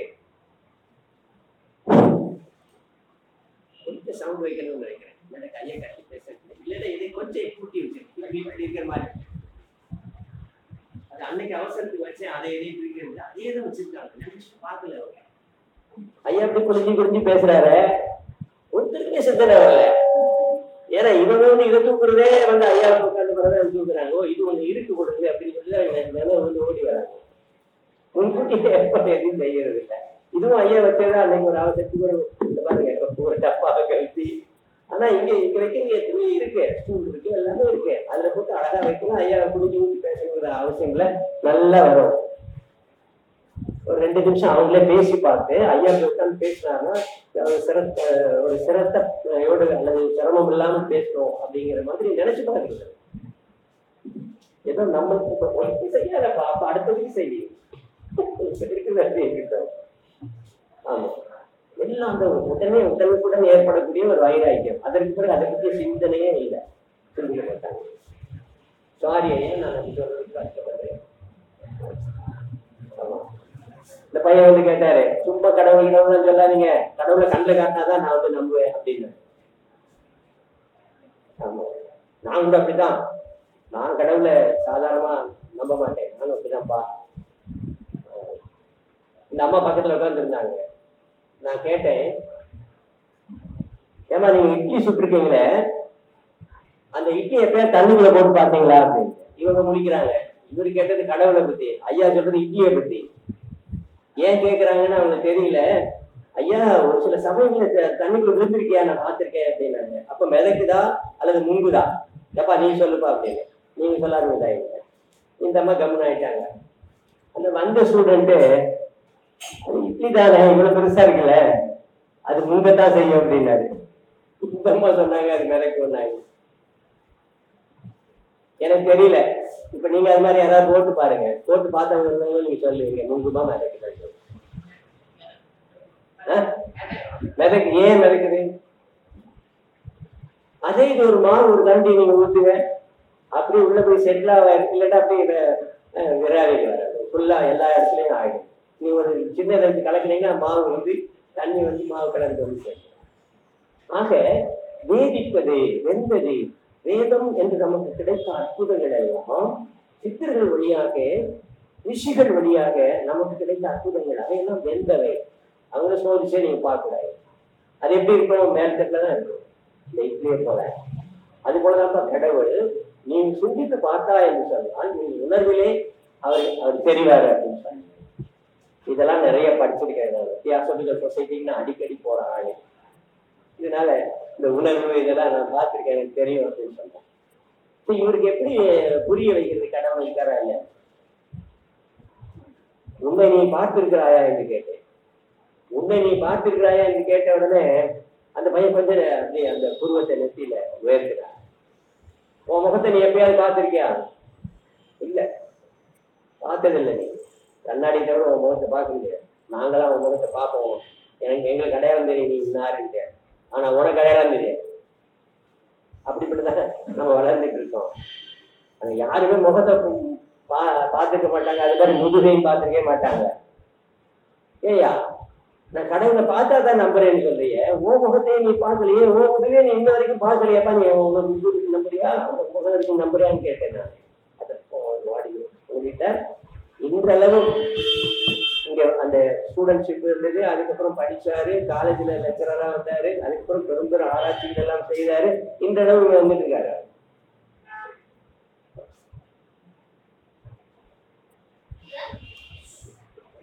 அதனால நமக்குள்ளே எல்லாம் இருக்கிறது, ஆனால் நாம் அதை பயன்படுத்த அறியாது இருக்கிறோம். இதை புறத்திலே கண்ட சித்தர்கள் அகத்திலும் கண்ட காரணத்தினால் இகத்தில் பயன்பெற வேண்டும் என்றுதான் இலக்கியத்திலே அவர்கள் எழுத்தாக எழுதியிருக்கார். வேதங்களும் சுருதிகளும் லிட்ரேச்சரும் அப்படிதான் இருக்குது. எவரொருவர் இதை மதித்தார்களோ அவர்கள் இந்த உலகத்திற்கே பயன்படுவார்கள். பாடமா இருக்கா இதெல்லாம்? வேதம் பாடமாக இருக்கு இல்லையே, சித்திர இலக்கியங்கள் பாடமாக இருக்கிறதா? இல்லை. திருக்குறள் மட்டும் பாடமா இருக்கிறது, மார்க் வாங்கிருக்காரு மட்டும். அதை சிரமப்பட்டு படிக்கிறாங்க. அந்த 10 குறளை தவிர, அல்லது இவங்க அந்த வகுப்புகளில் படிச்ச அந்த ஒரு 40-50 குறளில் தவிர வேற எந்த குறளில் அவங்க வாழ்க்கையில படிச்சிருப்பாங்களான்னு எனக்கு தெரியாது. டீச்சர் இருக்காங்க, கோச்சிட்டு வந்தாரு.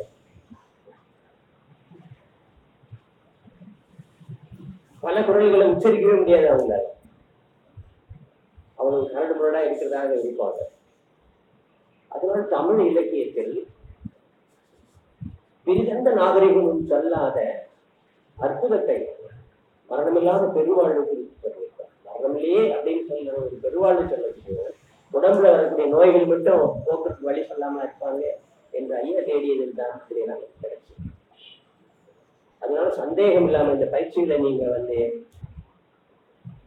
எல்லாரும் செய்யுங்க, இதுதான் சரியா. சக்தி பராசக்தி நல்லது. யாராவது அனுபவம் சொல்லணும்னு நினைச்சீங்கன்னா வாங்க.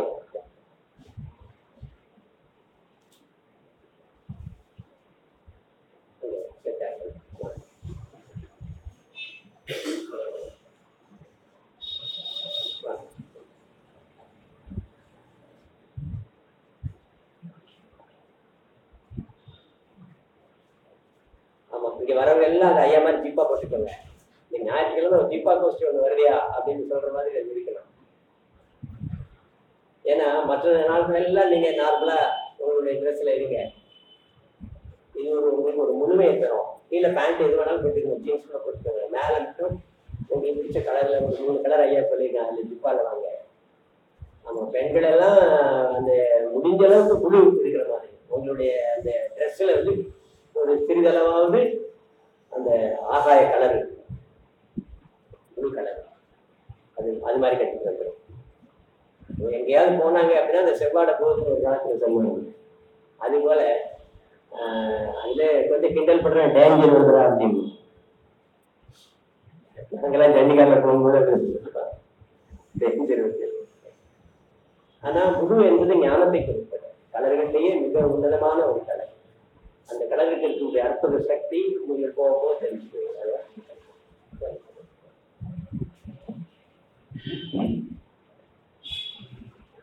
My pronouns to my most devoted Gurudev Mu Ma Se. தொடர்ந்து ஒரு சில அனுபவங்களை சொல்வதற்கு விளைகின்றேன்.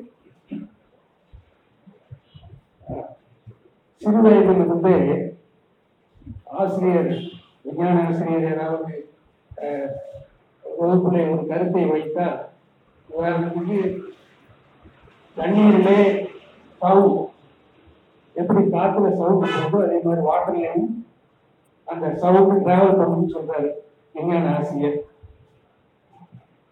இது நான் 8th 9th படிக்கிறேன். உடனே என்ன பண்ணோம், டெய்லி இந்த வெயில் நேரத்துல போய் கம்மாயில போயிட்டு அது இருக்கும் 1 கிலோமீட்டருக்கு மேல நீளம் இருக்கும். எண்டுல போயிட்டு எல்லா ட்ரௌசர் உள்ள கல்லுங்க, பெரிய பெரிய கல்லு போட்டுட்டு ஒரு 4 பேர் அந்த பக்கம் போயிட்டான், 4 பேர் இந்த பக்கம் இருக்கும், சைட்ல இருக்கும். போயிட்டு டைரக்ஷனை காமிச்சுட்டு தண்ணிக்குள்ள முங்கிட்டு அந்த கல்லை தட்டி பார்க்கணும். இப்ப வெளியே வந்து சொல்லணும் எந்த டைரக்ஷன் வந்து சத்தம் வந்தது. இப்ப கரெக்டா சொல்றாங்க. இது எல்லா 4 டைரக்ஷனும் எல்லாம் வெரிஃபை பண்ணிட்டோம். ஆனா அந்த எதிர்கரைக்கு போய் வர்றது கருவேல மரங்கள் இருக்கும், அந்த பக்கம்லாம் யாரும் போக மாட்டாங்க. இது போயிட்டு அந்த விஞ்ஞான ஆசிரியர்கிட்ட, சார் கரெக்ட் நீங்க சொன்னது அப்படின்னு. ஏன்னா நீங்க எல்லாம் வெரிஃபை பண்ணி ப்ரூவ் பண்ணி வச்சிருக்கா, நீ என்ன சொல்றது அப்படின்னு. இல்லை நாங்க போகணும், இந்த மாதிரி கல்லெல்லாம் வச்சுட்டு போகணும் சார், அது மாதிரி போகணும். அவ்வளவுதான், எல்லாருக்கும் வீட்டுக்கு உதவி. அது ஊருக்கு வெளியே ஆள் நடமாட்டம் இல்லாத கம்மாட்டம். அது பெரிய மருந்து சண்டை போட்ட இடம், அதுக்கு நினைவா இருக்கிற கம்மான் பெரிய பெருமசமான பேர். அதாவது மருந்து சகோதரர்கள் ஆண்ட பகுதியில நான் படிக்க சில ஒரு 30 ஆண்டுகள் சிறு வயதிலே வளர்வதற்கு சந்தர்ப்பம் கிடைக்கும். அது மாதிரி பையன் சொல்றாங்க. இங்க நான் ஒரு 35 ஆண்டுகளுக்கு முன்னாடி 84 ஐயாவை சந்தித்த போது நிறைய கேள்விகள் கேட்பேன். நீங்க வந்தவங்களையே சாரல் மணிவந்தி சாரெல்லாம் கேள்வி கேட்டது என்ன மாதிரி யாரும் இருக்க முடியாது. சில நேரத்தில் வருத்தப்படுவேன். எது கேட்டா அவர்களுடைய நேரம் எவ்வளவு நேரத்தை எனக்காக செலவழித்தார் என்றால் எனக்கு புரிய வைக்கிறதுக்கு எதையுமே இந்த புத்தக அறிவு இல்லாதவர்கள் எழுதிலே எதையுமே பிடித்துக் கொள்வார்கள், ஆன்மீகத்தை பொறுத்த முடியாது. ஆனால் நமக்கு இந்த புத்தக அறிவு கொஞ்சம் வந்து விட்டால் அவ்வளவுதான். சொல்றது எப்படி கரெக்டா இருக்குமா? இப்ப ஒருத்தருக்கு செய்தி சரியா வந்திருக்கு, இப்ப இன்னொருத்தருக்கு வரணும், முயற்சி இல்லை, இல்ல அந்த ஒன்றிப்பு மனம் லயித்து அதை செய்யல, ஏதோ ஒரு குறைபாடு. ஒருத்தருக்கு வருதுன்னா இன்னொருத்தருக்கு கண்டிப்பா அது வந்துதான் ஆகணும், சிக்கிச்சுதான் ஆகணும். அதனால நிறைய நேரத்துல நான் வந்து வருத்தப்படுவேன். ஐயாவுடைய நேரத்தை நிறைய நேரத்தை நான் எடுத்துட்டு இருக்கேன். அது மாதிரி எனக்கு கிட்டத்தட்ட ஒரு 17-18 வயதுல இந்த அல்சர் வந்தது.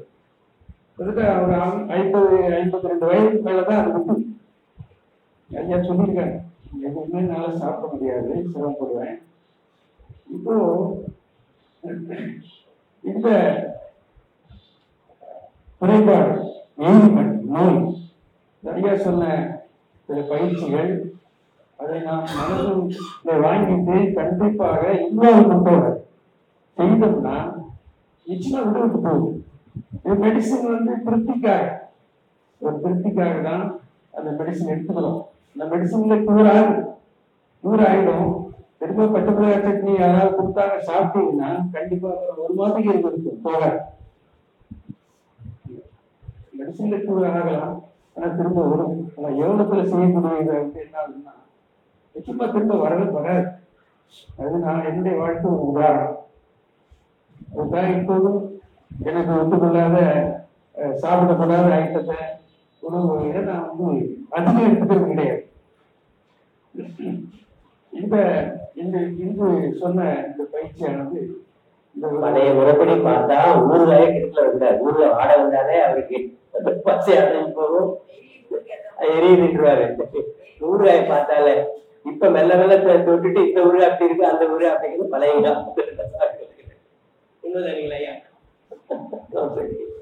அதனால இங்கே வந்தவங்களுக்கு எந்த நோயும் போயிரு அப்படிங்கிற உறுதியை வந்து 18 சித்தர்களுமே சொல்லியிருக்கிறாங்க. இந்த 18 சித்தர்கள் அப்படிங்கிறது வந்து 12 கணங்களுக்கும் தலைவன். அப்ப பேச்சுக்கு ஒரு தலைவன், உருவுக்கு ஒரு தலைவன், உருவத்திற்கு ஒரு தலைவன், 5 பஞ்சபூதங்களுக்குள்ள தலைவர்கள், இப்படி வந்து 18 கணங்களாக இருக்கிற தேவகணம், தெய்வகணம், அசுரகணங்கள் என்று கணங்களாக இந்த பூமியில பிரிக்கப்பட்டது. சித்தர்களுடைய கோட்பாடுகளின்படி நம்முடைய வாழ்வியல் முறைகள் அத்தனைக்கும் தலைவன் யாராவது ஒரு சித்தனாக இருப்பான். எல்லாத்துக்கும் தலைவன் தான் அந்த மாபெரும் சித்தர். அவரைத்தான் நாம் சிவம் என்று சொல்லியிருக்கிறோம். அந்த சிவம் நம்மை விட்டு இறங்கி போய்விட்டால் இந்த உடம்பை நாம் சவம் என்று சொல்லியிருக்கிறோம். இதுதான் ஜீவனுக்கும் சிவத்துக்கும் உள்ள ஒரு அற்புதமான உறவு. அது வந்து சூரிய சக்திக்கும் நம் உடலில் உள்ள பிராணனுக்கும் என்று போன வகுப்புல சொல்லி பார்க்கலாம். அதுதான் இந்த கண்ணுல ஒளியாக இருக்கிறது என்று சொல்ல. சமமான பிறகு அந்த கண்ணில் ஒளி தெரிவதில்லை. ஆக நாம் சமமாவதற்கு முன்பாகவே சித்தர்களுடைய அற்புதமான வித்தைகளை வேதத்தில் சொல்லி இருக்கக்கூடிய இருக்கக்கூடிய அந்த அற்புதமான பிரம்ம வித்தைகளை, சித்த வித்தைகளை நாம் எல்லோரும் கற்று நோய் நொடி இல்லாம எப்படி இருக்கிறோம். அதற்கு ஐயா ஒரு அற்புதமான உதாரணமாக தன்னை முன்வைத்து தனது ஆராய்ச்சிகளை எல்லாம் வைத்து தனக்கு ஏற்பட்ட அந்த நிலைகள் எப்படி மாறியது என்று சொன்னார். சொல்லுங்க ஐயா. ஒரு 5 வாரங்களாக வெப்பத்தினுடைய தாக்கத்தின் காரணமாக வரக்கூடிய ஒரு ஏலிமெண்ட் அக்கின்னு சொல்லுவாங்க, சிங்கிள்ஸ். இவருக்கு வந்துட்டா நிச்சயமா வெளியே போனா மற்றவங்களுக்கு இன்ஃபெக்ஷன் ஆகும். 2வது வெளியே போனா இன்னும் அக்ரவேட்டும், அதிகமாகும். இதன் காரணமாக தொடர்ந்து இளநீர், மோர் இது என்னுடைய ஆகாரமாகிவிட்டது. இது தொண்டையில் எப்போதும் ஒரு விதமான கரகரம். 2-3 நாளைக்கு முன்னாடி பதநீர் வாங்கிட்டு வந்து அதை ஃப்ரிட்ஜில் வச்சுட்டு 2-3 மணிக்கு எடுத்து குடிச்சிட்டேன் வெயில் நேரத்தில். இது அதிகமாயிடுச்சு. ஒரு வியாழக்கிழமை இருந்து ஐயோட வெளியே செல்லக்கூடிய சந்தர்ப்பம் கிடைத்தது. அப்பொழுது தொண்டையில எப்போதும் இந்த மாதிரி இருந்துட்டே இருக்கியா, வழக்கமாக கேட்க மாட்டேன். ஏன்னா அவர்களுடைய ஒரு பிரசன்ஸ்ல இது ஒரு பெரிய உண்மை சொல்வதற்கு ஐயா அவர்கள் என்னை அனுமதிக்க வேண்டும். நீங்க கத்துக்கிட்டத நீங்க வீட்டுல போய் செய்யறதை விட நமக்கு சொல்லிக் கொடுத்த குரு முன்னாடி நாம அதை செய்தோம்னா அது கண்டிப்பா உடனே சித்தி ஆயிடும். அது அதனுடைய அந்த எஃபெக்ட் வந்து ரொம்ப 100-120% ஆயிடும். எனக்கு உடனே இந்த பயிற்சியை தான் கொடுத்தாங்க. அந்த 10 டைரக்ஷன்ல வந்து சொன்னாங்க தொண்டையை சுற்றி. அப்புறம் பிறகு இந்த மாலை கழுத்துல எப்படி ஒரு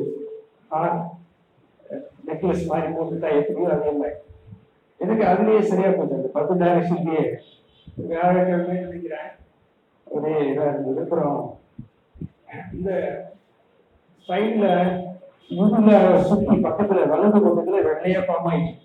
ஒரு கோட்டிங் மாதிரி வெள்ளையா இருக்கு. இது எதுவும் ப்ரெஷ் எல்லாம் வச்சு உள்ளெல்லாம் குட்டி எல்லாம் எடுக்கக்கூடாது. அது வந்து சரி. அப்ப அந்த நிலையில தான் கேட்டு இந்த மாதிரி சொன்னாங்க. இது ஒரு மறுநாள் வெள்ளிக்கிழமை, அதே ஒரு 24 மணி நேரம் தான். பார்த்தா ஏதோ தொண்டை கணிக்கிற மாதிரி இருந்தது. பார்த்தா சரி ஏதோ பார்த்தா வாய் வந்து உள்ள இருந்து வெளியே வந்து உயர மாட்டேன் போதையாக. சரி நான் வந்து தற்செயலா கணைப்பு பார்த்தா ஒரு 3 கட்டுங்கள், கிட்டத்தட்ட கோழி அளவு கட்டுங்கள், 3 கட்டிகள் வந்து கையில நான் பார்த்தேன். என்ன சொல்லுங்க எதுவுமே நான் வந்து எழுதுல நம்ப மாட்டேன். பார்க்கணும் கையில பார்க்குற 3 கட்டி நல்ல கோழி அளவு. அப்ப அது உள்ள இருந்தா என்ன பார்க்க முடிச்சிருக்கோம். சிரமம் இல்லை கொடுத்தாங்க. நான் பார்த்து கோயில் வந்துட்டு வந்து சிரமம் தெரியல. அது 24 மணி நேரம் தான். 7-8 மணிக்கு ஐயாவோட பேசிக்கும் போது சொன்னாங்க வெள்ளிக்கிழமை 9 மணி இருக்கும் 3 கட்டிகள் வந்தது. சரி தலை போடணும், உப்பு தண்ணி போட்டு காதல் பண்ற வழக்கம். பார்த்தாங்க இந்த வெள்ளை நிறமும் இல்லை, இதுவுமே இந்த கிளியர் ஆகும். எழுதி சொல்றேன். இந்த நிச்சயமாக இதுக்கு வந்து மெடிக்கல் சயின்ஸ், மெடிக்கல் டாக்டர்கிட்ட போனோம்னா கண்டிப்பா வந்து இயற்கிட்ட போனோம். அவங்க நான் சாப்பிட்ட மாதிரி தான். சிங்கிள்ஸுக்கு 800 mg 3 times a day, 2400 mg, 300 mg இல்லை 450 mg மேல மாத்திரை சாப்பிடக்கூடாது. 2400 mg ஒரு நாளைக்கு 7 நாளைக்கு இந்த சாப்பிட வச்சாரு. 5 மணி நேரம் எழுதி போயிடலாம். இதுல எனக்கு வந்து அந்த எழுதி வச்சுட்டு அப்ப அது சரியாயிடும். அப்புறம் என்னுடைய தங்கி சொன்னா கேட்பேன். கடைசி அவருக்கு ஃபோன் பண்ணி அது ஏதோ வருஷம் எழுதுவாங்க. காலையில் கூட்டு போனா ஏதோ சொன்னா நிறையா கொடுத்து வச்சுருக்கேன். இது இந்த குழுக்கு முயற்சினா தொடர்ந்து இந்த வெக்கையில குறித்த ஐட்டங்கள வழக்கம் இல்லாத தொடர்ந்து மாற்றி எழுதி 3 சாப்பிடும் போது நான் நேச்சுரலாக பாவாயிட்டு இருக்கு. அது எல்லாம் பெருசு கோடி அளவுல அது கூட பெருசாகும். நல்லா கட்டி வச்சுருக்கேன். அப்புறம் அந்த தொண்டை கரையிறக்குள்ள சரி எது சொல்ல வரேன்னா எனக்கு அந்த 2வது சொல்லியிருக்காங்க இல்லையா மாதா இது மாதிரி அது செய்ய வேண்டிய நெசசிட்டி ஏற்படாது, தேவை ஏற்படாது. அதே அது சரியாயிடுச்சு. 10 டைரக்ஷன். இப்போ இது செய்யும் பொழுது என்னன்னா, ஒரு என்னுடைய அனுபவத்தை சொல்றேன். நீங்க மந்திரத்தை உச்சரிக்கிறதுலே இருந்தீங்கன்னா, மந்திரம் மட்டும்தான் ஒரு புறக்கலவுல மந்திரம் ஓடிட்டு இருக்கும். சில பேர் ஜெபமாலை உருட்டுவாங்க, நான் யாரை எக்ஸசைஸ் பண்ண மனுஷங்க ஜெபமாலை விட்டுட்டே இருப்பாங்க, போகிறவங்க ஏதாவது சொல்லுவாங்க வீட்டில். அப்போ உங்களுடைய கவனம் முழுக்கணும் இதுல இருந்திருந்தா நிச்சயமா அவன் சேட்டை பண்றவன் வேற எப்படியே குரல் பேட்டி இப்படி குரல் பேசாம இருக்க மாட்டான். அப்போ அது ஏதோ எவ்வளோ வருது, ஆனால் அப்ளிகேஷன் ஆஃப் மைண்ட் அது இல்லை. இதுக்கு நிச்சயமா மந்திரத்தோட முக்கியம் நம்மளுடைய கவனம். முழு கவனமும் ஒரு முறை இழுக்கும் போது நமக்கு ஐயா சொல்லுவாங்க, இழுக்கும் போது கூட ஒரு பூரா வரும் முதல்ல. அப்புறம் அந்த இடத்த நினைக்கும் போது எல்லாமே இன்வேர்ட் ஐல தான் சொல்றது, எல்லாம் இன்வேர்ட் ஐல அந்த இடத்த நினைச்சு கொண்டு வரும்போது என்ன ஆகும்னா அதனுடைய எஃபெக்ட் ரொம்ப அதிகமாக இருக்கும். அதனுடைய பலனும் ரொம்ப சீக்கிரமே அது சரியாயிடும். இதுல இந்த அனுசரிக்கு அது போய் எத்தனை வருஷம் ஆச்சு. இருந்தாலும் தினசரி எப்படி நம்ம சில கடமைகள் அன்றாட கடமைகளை செய்யணுமோ அது மாதிரி இன்னைக்கு நான் செய்துட்டு தான் இருக்கேன். அதனாலதான் அவங்க விளையாட்டா சொல்றாங்க, தினசரி ஊழல சாப்பிடுவேன். நான் கொஞ்சம் தான் எடுத்துப்பேன், நிறைய சாப்பிட மாட்டேன். எந்த பாதிப்பு வரக்கூடாதுன்றதுக்காக விடுபட்டா கூட நான் என்ன செய்யறேன், அன்றாட பழக்கமாக்கி செய்யக்கூடிய எனக்கு சொல்லி முறையில் நான் செய்வேன். எதுக்கு சொல்ல வந்தேன்னா நேரத்தை அறிஞருக்கு தான் பண்ணிக்கணும். இதை நீங்க கவனமா செய்யும் போது மந்திர உச்சரிக்கிறது முக்கியம். ரெண்டாவது இந்த காற்றை வாங்கி மந்திரத்தோட காற்று வரும்போது அது முழு பலனை தரும். வெறுக்காத்த எல்லாரும் தான் எடுத்தோம் பொய்யா போகுது. வெறுக்காத்த மட்டும் இது விட்டாலும் பிரயோஜனம் இல்லை.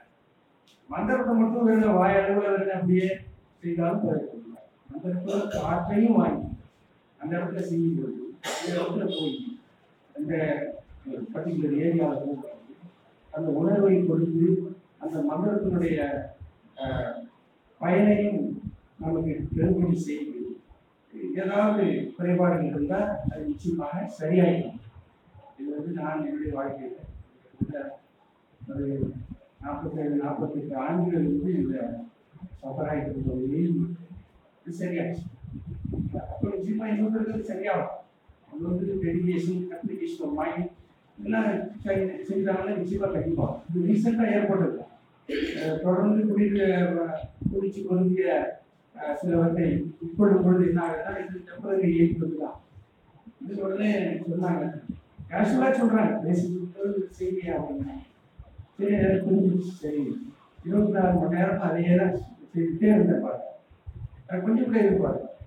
அது மட்டும் வெளியே வந்துச்சு அப்படின்னா உள்ளே இருந்தது எல்லாமே லாக் ஆகிட்டு ரைட் சைட் போகிறாங்க.